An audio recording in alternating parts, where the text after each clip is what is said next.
कहानी की शुरुआत तमिलनाडु के संबलूर गांव में मौजूद वादी सीमेंट फैक्ट्री से होती है, जिसके सारी वर्कर्स बाहर बैठकर धरना दे रहे थे क्योंकि उनसे कम वेतन पर ज्यादा काम करवाया जा रहा था। तभी वहां पर फैक्ट्री का मालिक त्रिलोकवादी इंस्पेक्टर रेजिना थॉमस और उसकी पुलिस फोर्स के साथ आ जाता है और वर्कर्स की यूनियन लीडर शनमुगम से ये कहता है कि अगर तुम लोगों ने धरना देना बंद नहीं करा तो मैं तुम सबको काम से निकाल कर नए वर्कर्स को हायर कर लूंगा। इस बात से शनमुगम और बाकी सभी लोग काफी चिढ़ जाते हैं और शनमुगम जो होता है वो सरेआम त्रिलोक को धमकी देता है कि अगर ऐसा हुआ तो मैं इस फैक्ट्री में आग लगा दूंगा। और अब इस तरह से दोनों तरफ से गर्मा गर्मी बढ़ जाती है और अचानक से वर्कर्स में से कोई रेजिना के सर पर एक पत्थर फेंक कर उसका सर फोड़ देता है। इससे गुस्से में आकर सब इंस्पेक्टर सकराई जो होता है वो अपनी टीम के साथ सभी वर्कर्स को बुरी तरह पीटने लगता है। अब इन सारी चीजों को दूर से अपनी गाड़ी में बैठकर त्रिलोक की पिता मुकेश वादी भी देख रहे थे, जिसको देखकर उसे काफी दुख होता है क्योंकि जब तक वो फैक्ट्री को चलाया करते थे तब तक सभी वर्कर्स काफी खुशी खुशी काम करते थे और वो खुद भी उनको एक परिवार की तरह रखा करते। खैर अब इसके थोड़ी देर के बाद में शनमुगम अपने छोटे भाई गुना के साथ बुरी तरह पिटकर अपने घर वापस आ जाता है, जहाँ पर शनमुगम अपनी छोटी बेटी नीला के साथ रहा करता था। और तभी गुना जो होता है वो पास वाले घर में ही अपनी बीवी सेल्वी के साथ चला जाता है और शनमुगम गेट पर खड़ा होकर नीला से दरवाजा खोलने के लिए कह रहा था, मगर नीला अंदर तेज गाने बजाकर डांस कर रही थी, जिसकी वजह से उसे अपने पिता के आने के बारे में पता नहीं चलता। और तब शनमुगम अपने पास मौजूद दूसरी चाबी से दरवाजा खोलकर अंदर जाता है। तभी उसे वहाँ पर नीला का रिपोर्ट कार्ड दिखाई देता है, जिसको देखकर उसे काफी गुस्सा आ गया था क्योंकि नीला असल में 2 सब्जेक्ट में फेल हो गई थी। और इस बात से गुस्से में आकर शनमुगम जो होता है वो नीला का गाना बंद करवा कर उसे बहुत ज्यादा डांटता है और जब तक उसके नंबर अच्छे नहीं आते तब तक वो उसे नाचने, गाने और मोबाइल चलाने से भी मना कर देता है। इससे समझ आ रहा था कि शनमुगम काफी ज्यादा स्ट्रिक्ट है, लेकिन इसके पीछे भी एक रीजन था। खैर अब तभी दूसरी ओर रेजिना जो होती है वो घर के कपड़ों में ही अपनी सरकारी गाड़ी से बाजार की तरफ निकलती है। तो उस वक्त पूरे गाँव में मयान कोलाई फेस्टिवल की तैयारी चल रही थी, जिसको देखकर रेजिना पीछे बैठे हुए रत्नम नाम के कांस्टेबल से अगले दिन से ही फेस्टिवल खत्म हो जाने तक मार्केट प्लेस पर नजर रखने के लिए कहती है, क्योंकि भीड़ का फायदा उठाकर लोग अक्सर इस समय पर अपने दुश्मनों को खत्म करा करते थे। और ये फेस्टिवल 9 दिनों तक चला करता, जिसमें अमलामन माता की पूजा हुआ करती थी।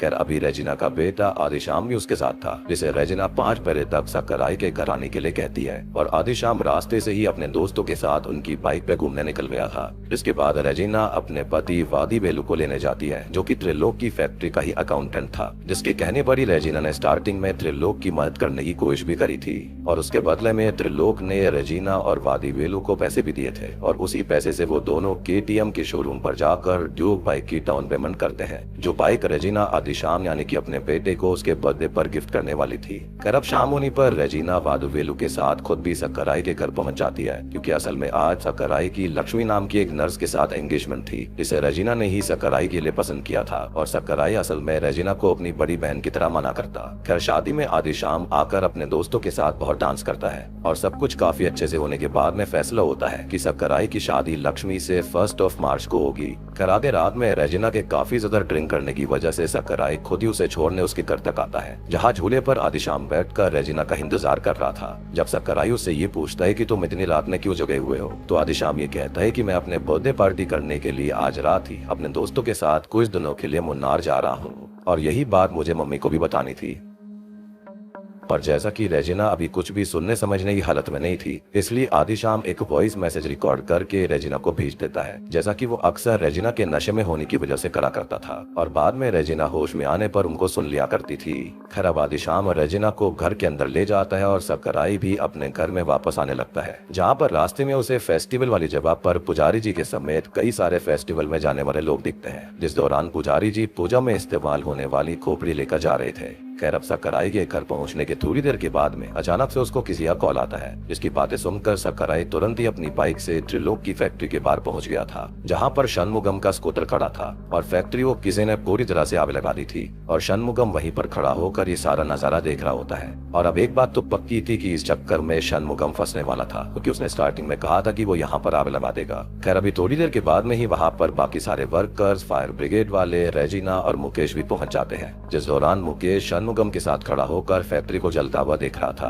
कि तभी एक वर्कर ये बताता है कि मुत्तुस्वामी नाम का एक वर्कर फैक्ट्री के अंदर है और अब यूनियन लीडर होने के चक्कर में शनमुगम तुरंत ही अंदर जलती हुई फैक्ट्री में जाता है और वो मुत्तुस्वामी को बाहर लेकर आ गया था। अब हम देखते हैं कि मुत्तुस्वामी की हालत बहुत ही ज्यादा खराब हो गई थी और इसके तुरंत बाद ही फैक्ट्री में एक बड़ा धमाका होने के बाद में पूरी फैक्ट्री बर्बाद हो जाती है। अब थोड़ी देर के बाद में वहाँ पर त्रिलोक आकर मुकेश यानी कि अपने पिता से ही कहने लग गया था कि ये सब पक्का शनमुगम का काम है, क्योंकि उसने सुबह ही कहा था कि वो फैक्ट्री को जला देगा। वो त्रिलोक की बात का कोई भी जवाब ना देकर शनमुगम के साथ जली हुई फैक्ट्री के अंदर सीधा अपने ऑफिस में जाता है और वहाँ पर लगी हुई एक फोटो को देखने लगता है जिसमें वो खुद शनमुगम को बेस्ट एम्प्लॉय का पुरस्कार दे रहा था, यानी कि वो बिल्कुल भी ऐसा नहीं कर सकता। इसका मतलब साफ था कि शनमुगम असल में फैक्ट्री का सबसे पुराना और भरोसेमंद वर्कर था और मुकेश को उस पर पूरा भरोसा था कि शनमुगम ऐसा काम नहीं कर सकता। वहीं बाहर रेजिना और सक्कराई दोनों काफी दुविधा में थे, क्योंकि उन्हें तो लग रहा था कि शनमुगम ने गुस्से में आकर फैक्ट्री में आग लगा दी, पर जैसा कि अभी शनमुगम ने अपनी जान पर खेलकर अंदर जाकर एक वर्कर की जान बचाई थी, तो ऐसे में वो लोग शनमुगम को बिना सबूतों के जेल में नहीं डाल सकते थे, क्योंकि ऐसा करने से पहले तो बाकी सारे वर्कर्स पुलिस स्टेशन के बाहर ही धरना देने लगते और ये बात बाहर जाने पर पुलिस वालों की भी काफी बदनामी होती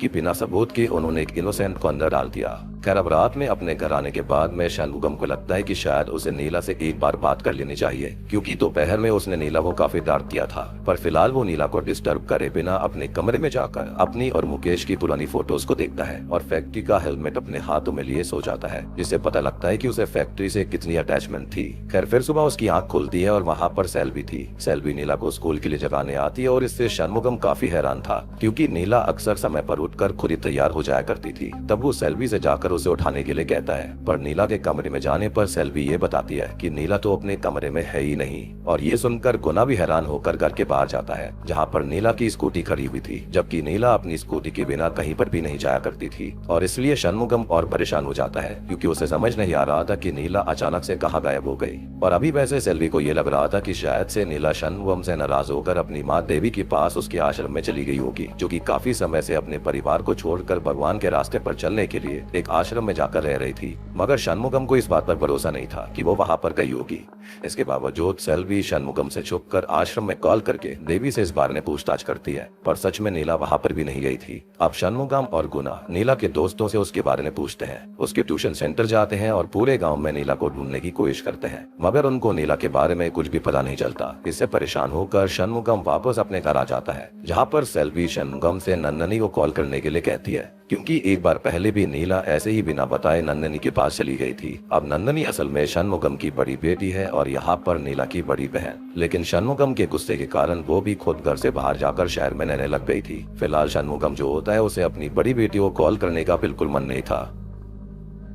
लेकिन जब वो नंदिनी को कॉल करके नीला के बारे में पूछताछ करता है तो नीला वहाँ पर भी नहीं गई थी, जिसको जानकर धीरे धीरे शनमुगम और ज्यादा निराश होता जा रहा था। तभी देवी खुद घर में आ जाती है, जिसको देखकर शनमुगम उसे वहाँ से चले जाने के लिए कहता है, क्योंकि देवी के आश्रम में चले जाने के बाद नीला और नंदनी के बचपन से उन्हें शनमुगम नहीं पाला था, मगर देवी उसकी बात नहीं सुनती। दूसरी ओर रेजिना के पास त्रिलोक वापस आकर ये कहता है कि आपको शनमुगम को अरेस्ट कर लेना चाहिए। इस पर रेजिना उसको समझाती है कि बिना किसी सबूत के वो शनमुगम को नहीं पकड़ सकते। तभी त्रिलोक के पास है मुकेश आकर उससे पूछता है कि वो मुत्तुस्वामी से हॉस्पिटल में मिलने गया था या फिर नहीं। इस पर त्रिलोक मना कर देता है और इस बात से मुकेश अपने बेटे त्रिलोक पर काफी गुस्सा करता है, क्योंकि त्रिलोक का एक वर्कर हॉस्पिटल के अंदर एडमिट था, लेकिन त्रिलोक को खाली अपनी चिंता थी। खैर अभी मुकेश खुद मुत्तुस्वामी से जाकर हॉस्पिटल में मिलता है और उसकी बीवी को 1 लाख का चेक भी देता है कंपेंसेशन के रूप में। खैर उसी हॉस्पिटल में सक्कराई भी लक्ष्मी से मिलने आया हुआ था, जिससे बात करके जब वो रेजिना के पास जाकर उससे ये बताता है कि मैंने रात को 12:30 के आसपास शनमुगम के स्कूटर को फैक्ट्री के सामने वाले गेट पर खड़ा देखा था, जिस पर पास में ही खड़ा हुआ रत्नम ये कहता है कि सर मैं जब रात में घर जा रहा था तो 10:15 से 10:30 के आसपास मैंने भी स्कूटर को पीछे वाले गेट पर खड़ा देखा था। ये सुनकर रेजिना और सक्कराई काफी हैरान हो गए थे, क्योंकि इतनी रात में इतनी देर तक शनमुगम फैक्ट्री के पास कर क्या रहा था।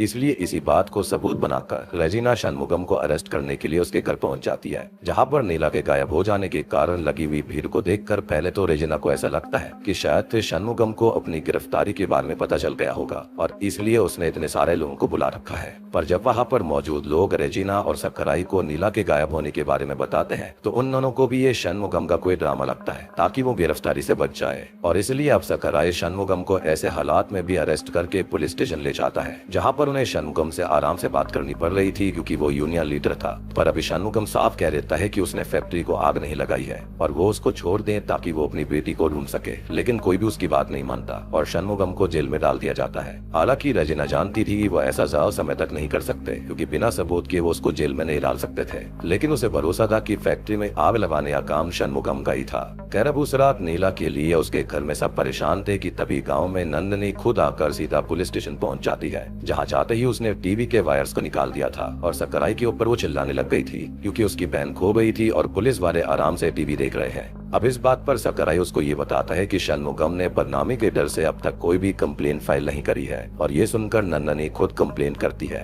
सबसे बड़ी बात कि वो बिना परमिशन के अपने पिता के सेल के पास जाकर उनसे बात करने लगती है, जिस पर पहले तो सकराई पहले तो नंदनी से प्यार से बात करता है और जाने के लिए कहता है क्योंकि नंदनी पहले असल में उसकी क्लासमेट थी, लेकिन अभी जब नंदनी उसकी बात ना मानकर उस पर ही भड़कने की कोशिश करती है तो सकराई खुद भी चिल्लाकर उसे वहाँ से भगा देता है। खैर अपने घर आने पर नंदनी को अपनी माँ देवी मिलती है तो वो उससे बिल्कुल बात नहीं करती और सीधा ही अपनी बहन नीला के कमरे में जाकर उसे याद करने लगती है। मीनवाइल जैसा कि फैक्ट्री में लगे हुए सभी सीसीटीवी कैमरास की रिकॉर्डिंग जल गई थी, इसलिए शनमुगम के खिलाफ सबूत ढूंढने के लिए सकराई जब रात में फैक्ट्री के पास के रोड की सीसीटीवी फुटेज को देखता है तो उसके होश उड़ जाते हैं क्योंकि रात के 10:18 की क्लिप पर उसे फैक्ट्री के पास मौजूद बस स्टॉप पे नीला दिखाई देती है, जिसके सामने ही अचानक से एक लाल वैन आकर रुकती है और कुछ लोग उसे वैन में खींचकर वहां से निकल जाते हैं। इसका मतलब कि नीला को सच में उठाया गया था। इसका सच जानने के लिए सकराई खुद भी उसी जगह पर चला जाता है जहां पर शॉकिंगली उसे नीला का गिरा हुआ आईडी कार्ड भी मिल गया था और इसी के साथ में पहला एपिसोड यहीं पर खत्म हो जाता है। दूसरे एपिसोड की शुरुआत में रेजिना सुबह के समय वादी वेलू और त्रिलोक के साथ उसकी फैक्ट्री में आई हुई थी, जहां पर उसको पता चलता है कि फैक्ट्री में आग लगने से लगभग 20 करोड़ का नुकसान हो गया है, जो पैसा त्रिलोक को इंश्योरेंस कंपनी देने वाली थी। पर इस चीज के लिए पहले केस को क्लोज होना जरूरी था, जो कि सिर्फ तभी हो सकता था जब रेजिना शनमुगम के खिलाफ कैसे भी सबूत ढूंढ कर उसको जेल में डाल दे। और इसलिए अभी त्रिलोक ऐसा करने के लिए रेजिना पर प्रेशर बनाने की कोशिश भी करता है, मगर रेजिना जो थी वो ऐसा करने से साफ इनकार कर देती है कि तभी वहाँ पर सकराई आकर रेजिना को नीला के गायब होने के पॉइंट पर लेकर जाता है, जहां पर आकर सीसीटीवी फुटेज देखने पर रेजिना को ऐसा लग रहा था कि ये सब किन्हीं गुंडों का काम होगा, इसलिए वो वीडियो टेक्नीशियन को बुलवाकर फुटेज में वैन के नंबर को क्लियर करवाने की कोशिश करती है, लेकिन फुटेज के क्लियर होने के बावजूद भी रेजिना और सकराई को वैन का नंबर पता नहीं चलता क्योंकि नंबर प्लेट के ऊपर कीचड़ लगी हुई थी और ऐसा लग रहा था कि जैसे सब कुछ किसी ने प्री प्लान करा होगा, पर ऐसा कौन ही कर सकता था। और अगर ऐसा किसी ने पैसे के लिए किया होगा तो अब तक शनमुगम के पास में फिरौती के लिए कॉल क्यों नहीं आया था। सकराई और रेजिना के दिमाग में लगातार यही सारे सवाल चल रहे होते हैं। खैर अभी कुछ सोचकर सकराई सीधा शनमुगम के घर जाकर नंदनी और देवी को उसकी गायब होने वाली बात बता लेता है, जिसको सुनकर नंदनी बहुत रोने लगती है। पर तभी सकराई नंदनी से पूछता है क्या शनमुगम से किसी कोई दुश्मनी थी, क्योंकि ये काम शायद से शनमुगम के किसी दुश्मन का हो सकता है, लेकिन नंदनी या फिर देवी को इस बारे में कुछ भी नहीं पता था। अब वहीं पुलिस स्टेशन में रेजिना और शनमुगम की आपस में बहस हो जाती है, जिस दौरान हम नोटिस करते हैं कि शनमुगम बिल्कुल नहीं डर रहा था।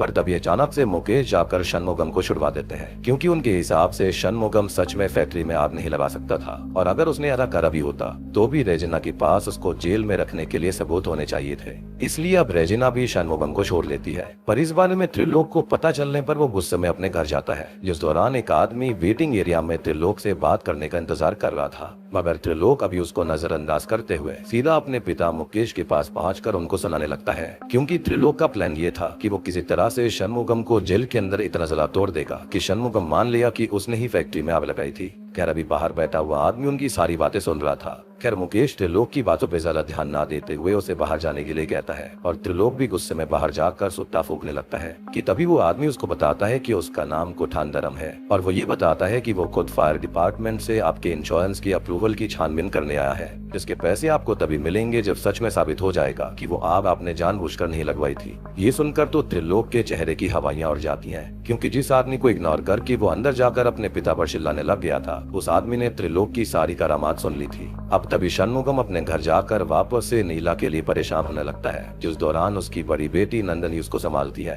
कि तभी सकराई नंदनी के पास कॉल करके उससे एक बार साथ में नीला के स्कूल चलने के लिए पूछता है, ताकि वहाँ से नीला के बारे में और जानकारी पता चल सके। तभी नंदनी भी वहाँ पर चली जाती है, लेकिन सिर्फ गर्ल्स स्कूल होने की वजह से रेजिना और नीला को ही अंदर जाने की परमिशन मिलती है और सकराई कोई और क्लू ढूंढने की कोशिश करने लगता है। वहाँ नीला की टीचर्स और दोस्तों से बात करने पर नंदनी नंदनी और रेजिना को ये पता चलता है कि नीला पहले पढ़ाई में काफी अच्छी हुआ करती थी, पर पिछले कुछ टाइम से वो काफी डरी डरी रहती थी और 2 सब्जेक्ट में फेल भी हुई थी, और ये चीज हमको स्टार्टिंग में पता चल गई थी। खैर ये सुनकर नंदनी को समझ में नहीं आता कि नीला अकेली ऐसी कौन सी परेशानी का सामना कर रही थी जिसके चलते वो इतनी डरी रहती थी। अब वो नीला के स्कूल में नीला को इमेजिन करने लगती है और तभी रेजिना उसे होश में लेकर आती है। दूसरी ओर सकराई नीला के ट्यूशन सेंटर में टीचर पुष्पराज के पास नीला के बारे में जानने जाता है, जो कि सकराई को देखकर थोड़ा सा अजीब बर्ताव करने लग गया था कि जैसे उसे पता हो कि हाँ, सकराई नीला के बारे में ही छानबीन करने आया है। इसलिए वो खुद ही बोल देता है कि नीला काफी अच्छी लड़की थी। इस पर सकराई उससे पूछता है कि कुछ दिनों से वो डरी हुई क्यों रह रही थी,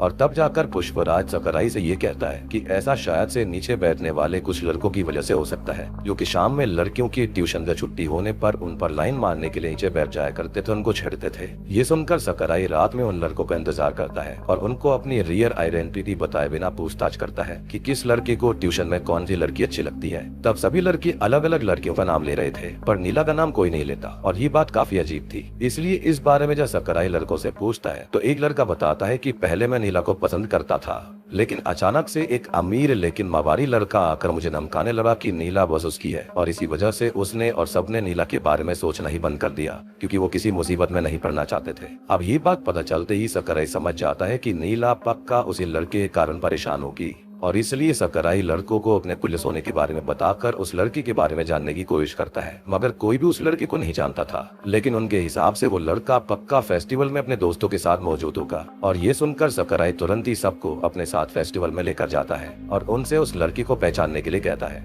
मगर काफी ढूंढने के बावजूद भी किसी को भी वो लड़का नहीं मिलता। तभी वो लड़के बताते हैं कि नीला की असल में मलार नाम की एक दोस्त है और उसको उस लड़की का नाम पक्का पता होगा। ये पता चलने पर सकराई तुरंत ही इस बारे में रेजिना को कॉल करके बताता है, जो कि उस दौरान पुलिस स्टेशन में थी, और उसके पास में कुतांदरम आया हुआ था, यानी कि वही इंश्योरेंस एजेंट, ताकि वो पुलिस के द्वारा करी गई अब तक की छानबीन के अनुसार फैक्ट्री की रिपोर्ट्स बना सके। लेकिन रेजिना उसे अभी कुछ भी बताने से इनकार कर देती है और मलार से मिलने के लिए सकराई के पास जाने लगती है। मलार असल में विलेज काउंसलर की बेटी थी, क्योंकि रेजिना और सकराई को अचानक रात में अपने घर आता देखकर थोड़ा सा हैरान रह जाता है, और इस दौरान काउंसलर का बेटा मनी जो होता है वो रेजिना और सकराई को बहुत ही अजीब तरह से देख रहा था। अभी जैसे ही रेजिना और सकराई काउंसलर से बात करने में बिजी होते हैं तो मनी किसी को कॉल करके बताता है कि घर में पुलिस आई है। लेकिन हम देखते हैं कि काउंसलर तो रेजिना और सकराई को एक अलग ही कहानी बता रहा था। वो कहता है कि ये सब फैक्ट्री में लगे हुए शराब के कारण हुआ है, क्योंकि आज से 25 साल पहले जिस दिन फैक्ट्री का उद्घाटन हुआ था उस रात भी एक लड़की गायब हुई थी, और जिस रात फैक्ट्री बर्बाद हुई तब भी एक लड़की गायब हो गई है।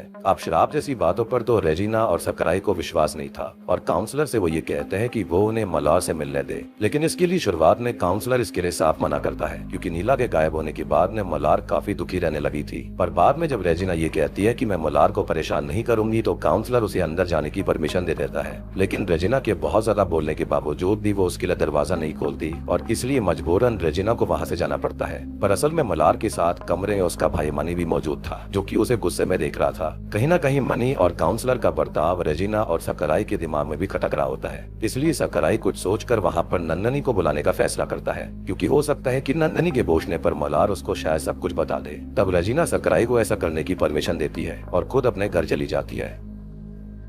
इसी बीच नंदिनी का इंतजार करते हुए सकराई त्रिलोक को देखता है, जो कि इतनी रात में किसी लेडी को लेकर अपने साथ कहीं जा रहा था। पर अभी सकराई उसके पीछे जा पाता कि तभी अचानक से वो नोटिस करता है कि काउंसलर अचानक से मनी और मलार को लेकर गांव से बाहर जा रहा था। इसका मतलब पक्का मलार कुछ न कुछ तो जानती थी, और अब इसलिए सकराई मुत्तू नाम के हवलदार से वहीं पर नंदिनी का इंतजार करने को कहकर खुद अपनी बाइक से काउंसलर की गाड़ी का पीछा करता है और उसे काफी बार रुकने के लिए भी कहता है, मगर काउंसलर उसको देखने के बावजूद भी गाड़ी नहीं रुकता, उल्टा ड्राइवर से और तेज चलाने के लिए बोलता है। लेकिन सकराई भी हार नहीं मानता और जैसे जैसे अपनी बाइक गाड़ी के आगे ले जाकर गाड़ी को रोक लेता है। वहीं नंदिनी जो थी वो अब तक मुत्तू के साथ वहीं आ रही थी, जिसके वहां पर पहुंचने से पहले मलार गाड़ी से नीचे नहीं उतरती और काउंसलर नीचे आकर सकराई को ही धमकाने लगता है। मगर जैसे ही नंदिनी वहां पर आती है वैसे ही मलार उसके पास आकर रोने लगती है, और जब नंदिनी उससे पूछती है कि नीरा परेशान क्यों थी तो मलार पहले तो परेशान होकर सकराई को देखती है, पर जब सकराई कहता है कि तुम नीला को परेशान करने वाले लड़के का नाम बताओ और बिल्कुल मत डरो, तो यहाँ जहाँ पर वो शॉकिंग बात बताती है। वो डरती हुई ये कहती है कि मैं बता दूंगी तो आप मेरी बातों पर भरोसा नहीं करोगे,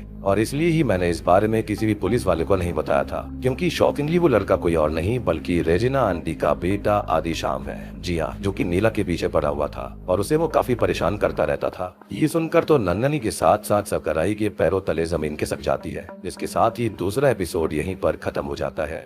तो देखो, अब यहाँ पर एपिसोड 3 शुरू होने से पहले मैं आपको समझाना चाहूंगा कि आखिरकार मनी ने फोन किसको किया था कि पुलिस आई है। तो उसने अपनी बहन मलार को ही फोन किया था ताकि वो कुछ भी ना बताए, क्योंकि सब जानते हैं कि यहाँ पर आदिशाम जो है वो किसका लड़का है, यानी कि पुलिस वाली रेजिना का। तो अगर वो उसके बारे में कुछ भी बताती तो उसका परिवार यहाँ पर मुसीबत में पड़ सकता था। इसके चलते ही वो उसको देखे जा रहा था गुस्से में, और इसी के चलते वो लोग वहाँ से भागने की भी कोशिश कर रहे थे, क्योंकि वो किसी मुसीबत में नहीं पड़ना चाहते थे। खैर, अब तीसरे एपिसोड की शुरुआत अगले दिन सुबह एक खाली पड़े हुए घर से होती है, जिसके बाहर मौजूद एक टूटे फूटे शहर के अंदर वही लाल वैन खड़ी हुई थी, जिसके अंदर नीला को गायब करा गया था, और घर के अंदर काफी सारी दारू की बोतल्स ही पड़ी थी। वही आदिशाम का नाम सामने आने के बाद में नंदनी षणमुगम के साथ रेजिना के घर गए थे, क्योंकि उनको लग रहा था कि नीला के साथ जो कुछ भी हुआ है वो आदिशाम और उसके साथियों का हाथ है। जहाँ पर रेजिना सब कुछ जानने के बाद काफी हैरान रह गई थी, दंग रह गई थी, क्योंकि उसके हिसाब से तो आदिशाम अपना बर्थडे मनाने के लिए अपने दोस्तों के साथ मन्नार गया हुआ था, जहाँ से उसने रोज कुछ कुछ वॉइसेस भी रिकॉर्ड करके भेजी हुई थी,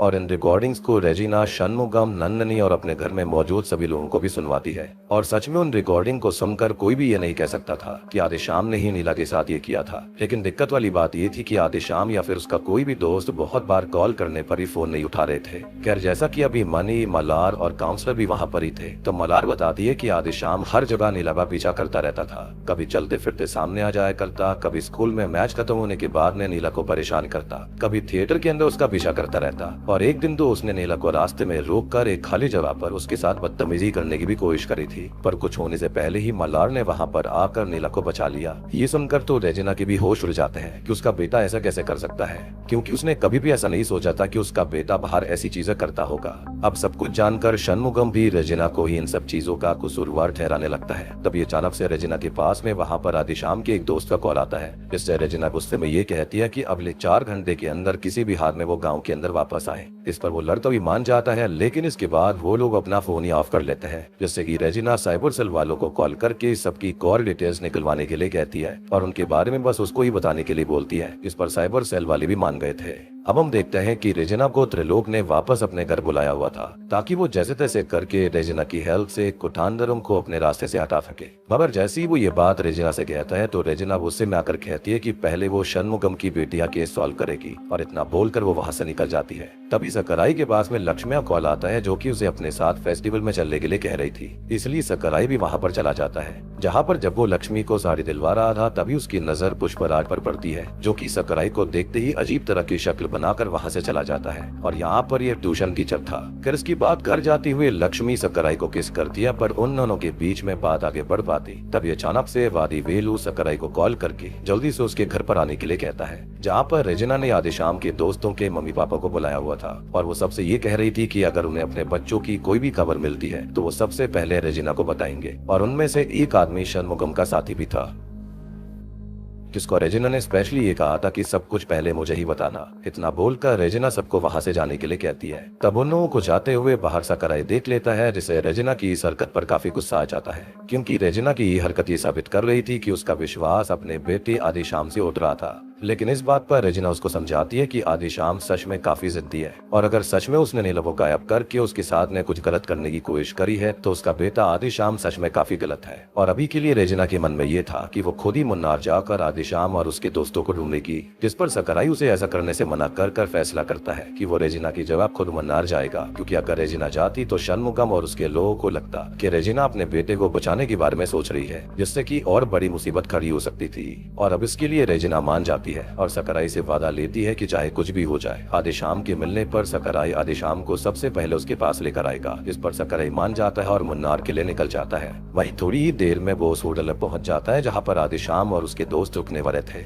लेकिन वहां के रिसेप्शनिस्ट के हिसाब से तो उस जगह पर टीनेज बच्चों का कोई भी ग्रुप नहीं रुका था। मगर रिसेप्शनिस्ट की बात सुनकर भी सकराई को उसकी बात पर भरोसा नहीं था, और वो उसको ये कहता है कि मुझे सभी रूम्स की तलाशी लेनी है। इस पर रिसेप्शनिस्ट ये कहता है कि इसके लिए पहले वारंट लेकर आओ, मगर सकराई वारंट लाने की जगह उसको एक थप्पड़ मार देता है और एक एक करके उसके साथ सारे रूम्स को चेक करने लगता है। काफी कमरे चेक करने के बाद भी सकराई को आदिशाम और उसके दोस्तों के बारे में कुछ भी पता नहीं लगता। पर अभी जैसे ही वो एक कमरे के पास जाता है तो रिसेप्शनिस्ट यहाँ पर सकराई से उस कमरे में जाने से मना कर देता है, क्योंकि उसके अंदर एक लड़की अकेले रुकी हुई थी। ये सुनकर सकराई को ऐसा लगता है कि वो लड़की नीला होगी, और अब इसलिए वो जोर जोर से दरवाजे को पीटते हुए दरवाजे का लॉक ही तोड़ देता है। पर तभी उसके सामने नंदनी आती है, जिसे असल में पुलिस वालों पर भरोसा ही नहीं था, और वो खुद भी आदिशाम और नीला को ढूंढते हुए यहाँ पर आ गई थी। इस पर सकराई उसे टेंशन ना लेने के लिए कहता है, और तब नंदनी उसको बताती है कि मैंने इस होटल के अलावा यहाँ पर सारे होटल्स में देखा है, मगर आदिशाम और उसके दोस्त वहाँ पर किसी भी होटल में नहीं रुके। ये सुनकर सकराई काफी हैरान होता है कि अगर वो लोग यहाँ पर नहीं आए तो कहाँ पर गए,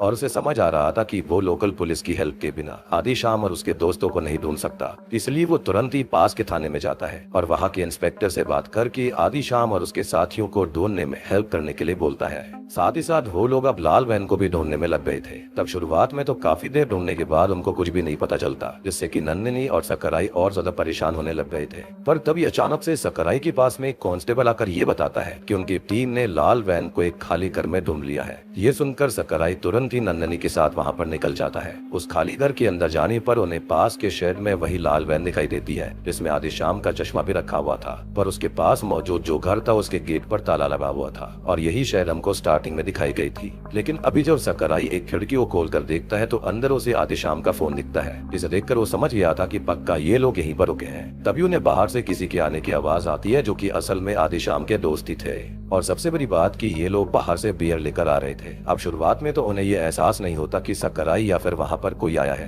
इसलिए वो नॉर्मली बातें करते हुए अंदर आते हैं। पर जैसे ही उनकी नजर सकराई पर पड़ती है तो उन्हें अचानक से सांप सूंघ जाता है, जैसे कि उन्होंने यहाँ पर क्या देख लिया हो। तब सकराई तुरंत ही उनमें से एक को जाकर चाटा जड़ देता है और उससे आदिशाम के बारे में पूछता है, पर वो लोग बिना कुछ बताए सीधा भागना शुरू कर देते हैं। ये देखकर सकराई तुरंत ही उनका पीछा करता है, जबकि नंदिनी पीछे से जाकर आदिशाम का फोन खिड़की से निकालकर चेक करने लगती है, और उसमें नीला के नाम से एक पूरा फोल्डर पड़ा हुआ था, जिसके अंदर मौजूद पहली फोटो को देखकर नंदिनी को समझ में आ जाता है कि नीला को आदिशाम ने वैन में खींचा था। खैर वहीं सकराई अभी भी लगातार आदिशाम के दोस्तों का पीछा करे जा रहा था, जो कि बड़ी मुश्किल के बाद उसकी पकड़ में आ जाते हैं। तब तुरंत ही सकराई उनको पीटता है और आदिशाम के बारे में पूछने लगता है। मीनवाइल हम देखते हैं कि षणमुगम की सब्र का बांध अब तक टूट चुका था, और उसने फैसला कर लिया था कि वो आदिशाम का गुस्सा अब सीधा रेजिना पर निकालेगा, और इसलिए वो रात में अपने काफी सारे लोगों को लेकर उसके घर पर जाने लगता है, जिसके बारे में रत्नम कॉल करके रेजिना को पहले ही बता देता है। और रेजिना भी अपनी बंदूक लेकर रेडी हो जाती है कि षणमुगम के आते ही वो उसे शूट करके खत्म कर देगी, जिसके साथ ही तीसरा एपिसोड यहीं पर खत्म हो जाता है। तो चौथा एपिसोड वहीं से शुरू होता है जहां पर पिछला एपिसोड खत्म हुआ था। जैसे ही रेजिना और षणमुगम के लोग लड़ने वाले होते हैं, उसी समय वहां पर नंदिनी और सकराई उन बच्चों को लेकर वहां पर आ जाते हैं, और तभी नंदिनी षणमुगम और रेजिना को ये बताती है कि ये सब कुछ तुम दोनों की वजह से हुआ है। ये सुनकर तो षणमुगम और रेजिना दोनों ही हैरान हुए थे कि आखिरकार उन्होंने क्या कर दिया, और दोनों को कुछ भी समझ में नहीं आता। जिस पर नंदिनी एक ऐसा खुलासा करती है जिसको सुनकर रेजिना, षणमुगम और हम सभी यहाँ पर बहुत ही शॉक्ड हो जाते हैं। मतलब कि कोई भी इस बात पर भरोसा नहीं कर असल में आदिशाम नीला को उठाकर नहीं ले गया था, वो दोनों साथ में भाग गए थे। जी हाँ, क्योंकि वो दोनों एक दूसरे से बहुत प्यार करते थे और जानते थे कि रेजिना और षणमुगम की दुश्मनी के चलते वो दोनों कभी भी एक नहीं हो सकते। मतलब कि ये जो ट्विस्ट है ये तो मैंने भी यहाँ पर एक्सपेक्ट नहीं किया था। खैर अब यहाँ पर नंदिनी बाकी सभी को वहाँ से भेज देती है और घर के अंदर खाली उसका और आदिशाम का परिवार बचा हुआ था, जिनको ही अगले दिन सकराई आदिशाम का फोन दिखाता है, जिसके अंदर आदिशाम ने रेजिना के लिए काफी सारी रिकॉर्डिंग छोड़ रखी थी ताकि वो रेजिना को सारा सच बता सके। अभी उस रिकॉर्डिंग को प्ले करने पर सबसे पहले तो वो अपनी माँ रेजिना से माफी मांगता है, क्योंकि वो नीला को सच में लेकर भागने वाला था। जिसके बाद वो ये बताता है कि असल में उसने नीला को एक खो-खो मैच के दौरान देखा था, जहाँ पर नीला ने जैसे तैसे करके आखिरी समय में अपनी टीम को जिता दिया था, और तब से ही आदिशाम उसका दीवाना हो गया। और इसलिए मैच खत्म होने के बाद जब नीला पार्किंग में अपनी स्कूटी के पास जा रही होती है तो आदिशाम उसके पास जाकर उसे थोड़ा सा फ्लर्ट करता है, लेकिन नीला इस बात का बुरा ना मानकर आदिशाम से नॉर्मली ही बात करती है, और इससे आदिशाम समझ जाता है कि उसे बस थोड़े से और एफर्ट्स करने की जरूरत है, जिससे कि नीला उसको प्यार करने लगेगी, पसंद करने लगेगी। फिर वो कोइंसिडेंटली दोनों सेम डे पर KGF मूवी देखने पहुंच गए थे, जिस दौरान नीला मलार के साथ आई हुई थी और आदिशाम अपने बाकी दोस्तों के साथ में। उसी दौरान आदिशाम बीच बीच में हीरो के डायलॉग्स के बाद में जोक्स मारा करता था, जिससे कि नीला को तो हंसी आ रही थी, लेकिन मलार को इससे गुस्सा आया करता। वो यहाँ पर आदिशाम को चिचोरा समझ रही थी, पर जैसे जैसे ही KGF मूवी के अंदर वो माँ वाला सीन आता है तो आदिशाम रोने लगता है, जिसको देखकर नीला समझ गई थी कि कहीं ना कहीं आदिशाम बस बाहर से टफ होने का नाटक करता है, पर अंदर से वो काफी सॉफ्ट और अच्छा इंसान है। और इसलिए आइसक्रीम लेने के बहाने वो इस बार खुद आदिशाम से अकेले में जाकर बात करती है, जिस दौरान आदिशाम उसे अपने साथ घूमने चलने के लिए कहता है, जिस पर नीला भी मान गई थी। पर इसके बाद जब वो वापस हॉल में जा रही होती है तब आदिशाम उसके पीछे पीछे जा रहा था, लेकिन फिलहाल भीड़ की वजह से नीला उसकी बातों पर ध्यान नहीं दे रही थी। इस वक्त ही मल्हार ने आदिशाम को देख लिया था और उसको ऐसा लगने लगा कि आदिशाम नीला को परेशान कर रहा है। अब कुछ दिन बाद वो दोनों पास की पहाड़ी पर जाकर साथ में आइसक्रीम खाते हुए बातें करते हैं, जहाँ पर नीला को सच में काफी ज्यादा अच्छा लग रहा था। और अभी तक जैसा कि आदिशाम को पता चल चुका था कि नीला को आइसक्रीम खाना बहुत पसंद है, तो इसलिए वो उसके लिए काफी सारी आइसक्रीम लाया हुआ था, जिसको देखकर नीला काफी खुश हो गई थी। अब कहीं ना कहीं नीला भी आदिशाम को पूरी तरह से पसंद करने लगी थी। एनीवेज प्रेजेंट टाइम में रिकॉर्डिंग में ये सारी बातें सुनकर किसी को भी इस बात पर भरोसा नहीं हो रहा था, पर तभी साइबर सेल से रेजिना के लिए आदिशाम और नीला की कॉल डिटेल्स आ गई थी। इससे साफ पता चल रहा था कि वो दोनों रोज एक दूसरे से घंटों बातें किया करते थे और नीला के फोन पर आखिरी कॉल भी आदिशाम का ही आया था। अब आदिशाम की रिकॉर्डिंग के साथ कहानी एक बार वापस से पास्ट के उसी समय में जाती है जब एक बार नीला शनमुगम के साथ बाजार में फूल लेने गई थी। तभी शनमुगम के पास किसी का कॉल आ जाता है, जिससे उसको ये पता चलता है कि रेजिना ने वापस से उसके वर्कर्स को परेशान करा है, जिसको सुनकर वो गुस्से में आकर नीला के साथ ही रेजिना के पास जाकर उससे बहस करने लगता है। अब इस चीज को देखकर नीला समझ जाती है कि बेशक से वो आदिशाम से कितना भी प्यार कर ले, मगर उन दोनों का मिलन काफी ज्यादा मुश्किल था, क्योंकि उन दोनों की माता पिता एक दूसरे के खिलाफ थे। अब इस बारे में ही बात करने के लिए वो आदिशाम को एक बाड़े के अंदर बुलाती है। साथ ही साथ अभी नीला के मन में ख्याल आ रहे थे कि उसे आदिशाम से ब्रेकअप कर लेना चाहिए, मगर आदिशाम उसको जैसे तैसे संभालता है और पास रखे हुए एक स्पीकर में गाने बजाकर उसके साथ नाचने लगता है। फिर एक दिन जब वो दोनों गांव के पास वाली पहाड़ी पर आंख में झोली खेल रहे होते हैं तो आदिशाम ऐसा दिखाता है कि वो नीला की आंख पर कपड़ा बांधकर चला गया है। इससे नीला काफी डर गई थी और तभी आदिशाम अचानक से आकर उसको पीछे से पकड़ लेता है, जिसकी वजह से वो आदिशाम को काफी बुरा भला कह देती है, जिससे कि आदिशाम को एक बार को तो ऐसा लगता है कि नीला उसे बाकी लड़कों की तरह हफ्सी यानी कि ठरकी समझ रही है और इसलिए वो गुस्से में आकर वहां से चला जाता है। साथ ही साथ वो रिकॉर्डिंग में बताता है कि उसे कभी भी नीला का नेचर पूरी तरह समझ नहीं आया था, क्योंकि कभी तो नीला काफी रोमांटिक हो जाया करती तो कभी काफी ज्यादा गुस्से में आती थी। खैर अभी थोड़ी देर के बाद में नीला एक पेड़ के पास आदिशाम से माफी मांगती है, यानी कि उस बर्ताव के लिए, जिस दौरान नीला पेड़ की एक तरफ थी और आदिशाम पेड़ की दूसरी ओर। फिर अपने मन की सारी बातें बोलने के बाद में जब नीला को आदिशाम की तरफ से कोई भी रिप्लाई नहीं आता तो वो पेड़ की दूसरी तरफ जाकर देखती है कि आदिशाम तो उसकी बातें सुनते हुए आराम से आइसक्रीम खा रहा था और ये देखकर नीला हंसने लगती है और फिर दोनों एक दूसरे को किस करते हैं। इसी तरह से उन दोनों का प्यार एक दूसरे के लिए गहरा होता जाता है और वो अक्सर एक दूसरे से ऐसे ही मिला करते थे। पर नीला वो अक्सर ऐसा डर लगा रहता था कि कहीं शनमुगम यानी कि उसके पिता के जान पहचान वाले किसी इंसान या फिर रेजिना की जान पहचान वाले किसी आदमी ने उनको देख लिया तो क्या होगा। हालांकि आदिशाम को रेजिना के जानने वालों से तो कोई भी दिक्कत नहीं थी, मगर वो शनमुगम के जानने वालों के लिए एक प्लान बनाता है, जिसके अनुसार जब जब भी उनके आसपास शनमुगम की जान पहचान वाला या फिर नीला की जान पहचान वाला कोई भी होगा तो आदिशाम उस समय ऐसा दिखाएगा कि वो खुद नीला को परेशान करने की कोशिश कर रहा था, यानी कि वो मवाली है। और उस दौरान कभी कभी नीला को आदिशाम को थप्पड़ भी मारना पड़ता था, मगर आदिशाम को लोगों के सामने अपनी लोफर वाली इमेज से भी कोई दिक्कत नहीं थी, क्योंकि वो नीला से बहुत प्यार करता था। और बस इस चक्कर में सबसे बड़ी शिकार हुई थी मल्हार, क्योंकि असल में उसने जहाँ जहाँ पर भी आदिशाम को नीला को परेशान करते देखा था वहाँ पर असल में आदिशाम और नीला ने उसको ऐसा दिखाया था, जबकि उसके आने से पहले वो सच में एक दूसरे के साथ अच्छे से बात कर रहे होते थे। साथ ही साथ जब वहाँ पर छेड़छाड़ वाली चीज हुई थी तो वहाँ पर भी वो एक दूसरे को हग और किसी कर रहे थे, लेकिन मल्हार के आने से वो दोनों हट जाया करते, जिसकी चलते ऐसा दिखा करता था कि जो आदिशाम है वो नीला को छेड़ रहा था। अब नीला के साथ रहने से आदिशाम भी काफी खुश रहने लगा था, जिस चीज को रेजिना ने नोटिस भी किया था, लेकिन वो आदिशाम से उसकी खुशी का कारण पूछ पाती इससे पहले ही उसके पास डीएसपी का कॉल आता है, जो कि काफी ज्यादा गुस्से में था, क्योंकि रेजिना ने फैक्ट्री के वर्कर्स को वापस से धमकाया था और इसके बारे में ही शनमुगम ने त्रिलोक से बोला था। और त्रिलोक यहाँ पर डीएसपी का दोस्त होता है और यहाँ डीएसपी ने त्रिलोक के कहने पर ही रेजिना के ऊपर प्रेशर बनाया था कि त्रिलोक उसे जैसा करने को कहता है रेजिना को वैसा करना पड़ेगा। और इस चीज से रेजिना इतना गुस्से में आ जाती है कि वो अपने बेटे के मजाक करने पर भी उस पर चिल्ला देती है। पर अगले ही पल वो उसको बताती है कि असल में त्रिलोक की फैक्ट्री में कुछ वर्कर्स हैं जो कि सीमेंट की बोरियों को चुराकर उन्हें बाहर ब्लैक में बेच देते हैं और रेजिना उनको ही पकड़ना चाहती है। लेकिन दिक्कत ये थी कि शनमुगम जो था वो इस बात पर भरोसा नहीं करता था और इसलिए जब भी रेजिना वर्कर से पूछताछ करती थी तो शनमुगम यूनियन लीडर होने के कारण आगे आ जाया करता और उन दोनों के बीच में बहस हो जाया करती। अभी इस बारे में बात करने के लिए रेजिना आदिशाम के साथ ही शनमुगम से मिलने पहुंच जाती है। जिस दौरान शनमुगम की बातें सुनकर आदिशाम भी गुस्से में उस पर चिल्ला देता है, जिस पर शनमुगम उसे और रेजिना को वहां से जाने के लिए बोलता है। इससे आदिशाम का दिमाग काफी खराब हो गया था और उसे सबसे ज्यादा बुरा इस चीज का लग रहा था कि शनमुगम ने उसकी माँ से बदतमीज से बात कैसे करी। अब इस बारे में जब वो नीला को बताता है तो नीला उस पे ही चिल्लाने लगती है क्योंकि वो दोनों साथ रहना चाहते थे, मगर आदिशाम की ऐसी हरकत करने से फ्यूचर के लिए बातें बिगड़ सकती थी। मगर आदिशाम अभी भी रेजिना को लेकर किसी की नहीं सुनना चाहता था। अब नीला इस बात पर उससे ये पूछती है कि अगर कभी कोई मेरे बारे में भी उल्टा सीधा बोलेगा तो क्या तुम तब भी उससे ऐसे ही लड़ोगे? इस पर आदिशाम हाँ बोलता है। इसको सुनकर नीला रोते हुए उसे गले लगा लेती है। तब आदिशाम को कुछ भी समझ में नहीं आता, लेकिन वो नीला से ये कहता है कि हम चाहें तो भाग कर भी शादी कर सकते हैं। हालांकि नीला बिल्कुल भी ऐसा करना नहीं चाहती थी और इसलिए वो इस बारे में अपनी बहन नंदनी से बात करने का फैसला करती है और घर पे आकर उसको कॉल भी करती है। लेकिन नंदनी उस समय अपने काम में इतनी ज्यादा व्यस्त होती है कि उसने नीला की बातें सुने बिना ही कॉल कट कर दिया था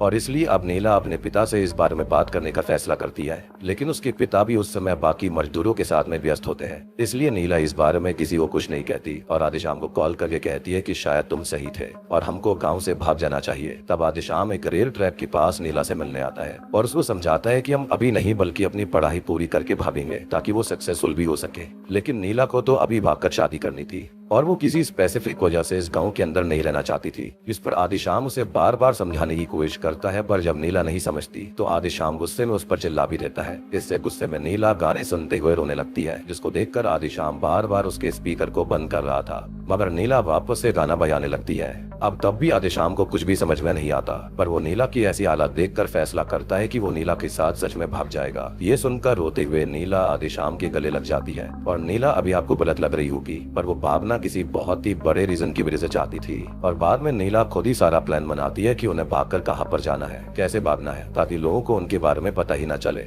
मतलब कि मुन्नार जाना तो बस एक बहाना था, यानी कि डिस्ट्रैक्शन था और आदिशाम कभी मुन्नार गया ही नहीं। नीला के प्लान के अकॉर्डिंग नीला को गायब करने से पहले ही आदिशाम ने अपने फोन में काफी सारी रिकॉर्डिंग कर ली थी ताकि उसके दोस्त उसके फोन से मुन्नार जाकर रोज कुछ रिकॉर्डिंग रेजिना को भेजते रहे। यानी कि मुन्नार में जो फोन आदिशाम का पाया गया था वो खाली फोन ही था, वहाँ पर आदिशाम कभी पहुंचा ही नहीं था और ये इसलिए भी था ताकि रेजिना को उनके ऊपर शक न हो, जो कि कामयाब भी हुआ था। और इसके बाद में ऐसा दिखाया गया कि नीला को आदिशाम ने गायब करा है और वो नीला के आईडी कार्ड को बस स्टॉप पर ही फेंक देते हैं और खुद रेलवे स्टेशन के पास उतर जाते हैं। अब यहीं से आदिशाम के दोस्त आदिशाम का फोन लेकर मुन्नार निकल गए थे, जबकि आदिशाम और नीला ट्रेन पकड़कर मुंबई जाने वाले थे। एनीवेज प्रेजेंट टाइम में ये सारी चीजें सुनकर सभी काफी हैरान थे कि कितनी डीप प्लानिंग करी गई थी, पर आदिशाम अपनी रिकॉर्डिंग में सबसे माफी मांग रहा होता है, खासकर अपनी माँ रेजिना से, क्योंकि वो जानता था कि रेजिना आदिशाम को बहुत प्यार करती है और उसके लिए अपने बेटे के बिना समय निकालना काफी मुश्किल था। अब जैसा कि आदिशाम और नीला एक दूसरे के साथ रहने का फैसला कर चुके थे, इतना बड़ा कदम उठा चुके थे, तो रेजिना उन्हें ढूंढने की कोशिश नहीं करती।